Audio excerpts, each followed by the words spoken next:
So guys, for today's video, ito no, bagong application to guys, nare-review natin si SealM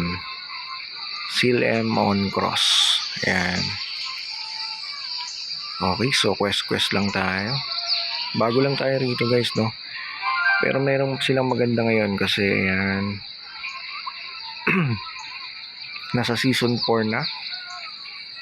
And new pet gacha. So mamaya pag-usapan natin yan guys, no. Ayan, kung gusto nyo try yung game, napakasimple kasi madali lang naman, no. Magko-quest ka lang ng ganyan, no. So lalo pag beginner po kayo, no. So kagaya natin, beginner tayo. Ayan, so napakaganda ng game kasi very smooth din siya.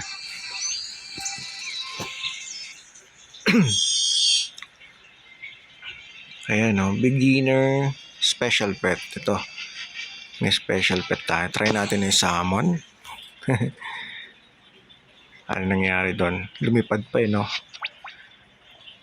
Auto open na natin. Ito yung parang pinaka pet, no. Ayan, no. So okay ha. Okay na siguro yan. Tapos ayan, quest complete na tayo. Okay, so ganda lang naman dito kay SealM on Cross, no. So quest lang. Ayan, so stick. Pag may ganito pwede niyang i-skip, no. Ayan, tapos kausapin natin ulit si Beggar. Okay, so dito paano ba makapag-earn, sir? Ayan, through tawag dyan, yung shields ranking, no, yung tawagin guys. Teka lang, hanapin natin yung ranking para makita natin guys kung sino yung mga nasa rank. Tapos yun yung makikita nyo, nag-earn sila ng shields na kung saan is pwedeng ipalit through cross naman. Okay, so ayan, kapag mag-quest ka naman, napakadali lang guys kasi click mo lang yung learn how to fight whale. Ayan, so mapupunta tayo sa ganito, no. Tapos yan, syempre kung ano yung tinuturo, i-click natin. Ayan, so napakasimple lang naman, diba? Sapak-sapakin nyo daw. Ayan, so yun, parang may tutorial pa siya, no, tinuturo sa atin kung ano yung gagawin.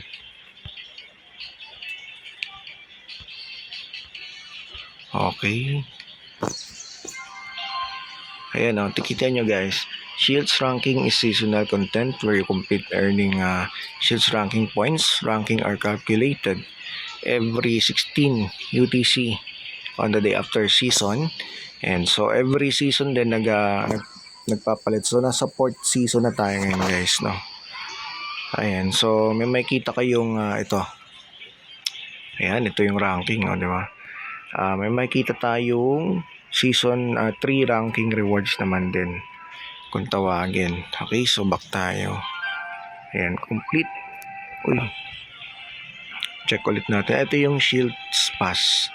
Ayan, so ito yung isa sa bago, no. Meron ditong pass 10% fee na tinatawag, no. So when you obtain shields pass points, experience accumulates and your level increase automatically, no.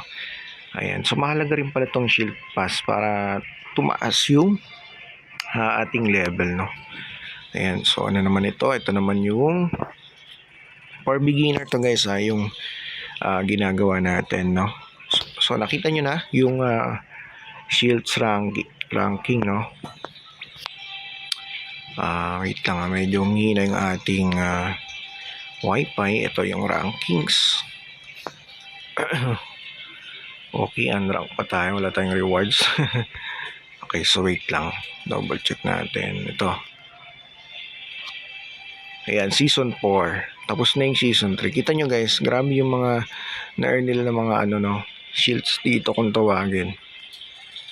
Million, no? So grabe,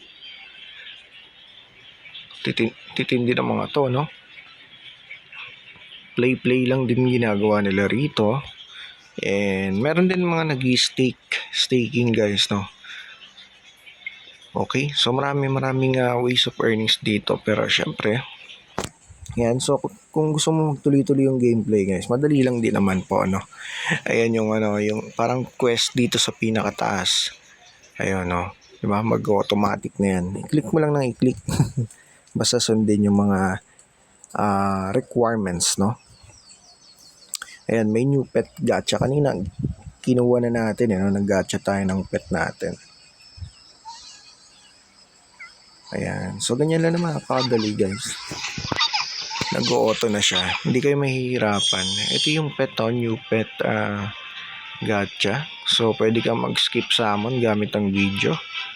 Or pet summon. Ayan, okay. Okay, complete. Ayan, may XP.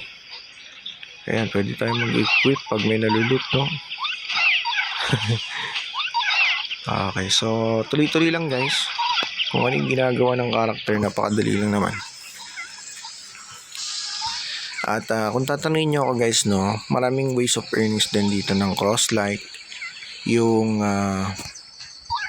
dun sa campaign nila, no? So meron, pwede kang gumawa ng review, no?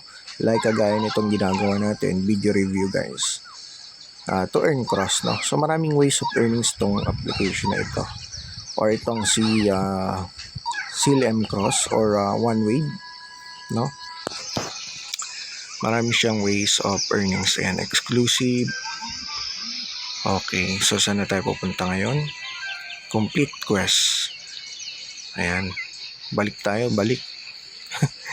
Okay, so very smooth. At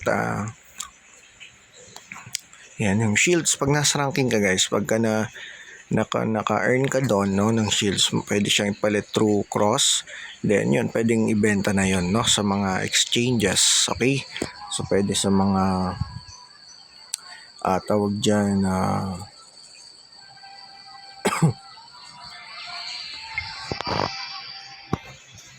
Binance, mga ganun, or any exchange na listed si cross, no? So pwede nyo send doon and ipalit yung ating coins. So tignan nga natin yung season 3 na ranking. Ito, check lang muna natin itong mga to, no? So yan, maganda naman kasi pwedeng may mga guide siya para hindi kayo malito, no? Yung season 3 ranking, ito may reward na yata, no? Ayan. So below level 40. Mababa pa tayo. Check rewards. Ayan, kita nyo, guys. Sa season 3, ito yung mga rewards na nakuha nila, no? So up to rank, ano ba to? Dami rin pala, no? So talagang libo, may mga rewards din, no? So ayos. So possible lahat ng mga players is nakakuha ng reward. Dito na sa rank ano na tayo, tawag dito sa may season 4 na, no? Okay, eto. So yan, ganun lang naman. Dito nakakapag-earn, guys. Kaya galingan nyo, no? So pa-level kayo, quest lang ng quest, and so on and so forth, no? Siguro sa next na video is update tayo, no? Kung ano yung mga iba pang ways of earnings dito, no? Siyempre, lalaroin lang muna natin ng tuloy-tuloy itong si CLM Cross. At papalevel lang tayo ng mataas para tuloy-tuloy, guys, no? And ganda naman, very smooth. Tapos nga pala sa pag-giveaway natin, no? Comment kayo sa video. And so lilista natin kayo sa ating pong mga pag-giveaway. Okay? Ayan, so hanggang dito na lang muna siguro tayo sa video na ito. Hoping na nagustuhan yung video review natin. So through quest, pag nag-try kayo ng application na ito or itong si CLM on cross, ay click nyo lang lagi yung quest doon sa may taas. Okay? So hanggang dito lang muna, guys. Maraming pong salamat.